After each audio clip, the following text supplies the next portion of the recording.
கும்மீருட்டின் குடல் கிழித்து குன்றில் ஏழும் பெண்ணோடியே கோபம் கொண்டு பிடித்தால் கொப்பரிக்கும்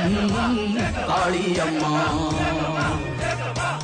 உன் கண் சிவந்து பார்த்தால் போகும் துரோகியின் கத்தி உழுந்து போகும் அம்மா ஓவியத்தில் உன்னை பார்த்தால் அதே உன் உள்ளத்தை காட்டும் அம்மா அனைவரையும் ஆதரிக்கும் தாயாகிய அன்னபூர்ணி நீ அம்மா அன்புக்கும் பண்புக்கும் தான் நீயோர் அருள்வடிவாகும் அம்மா நல்ல ஞாபகம் இருக்கட்டும் இது ஏன் சமஸ்தானம் ஜக்கம்மா மாயம்மா திக்கம்மா அந்த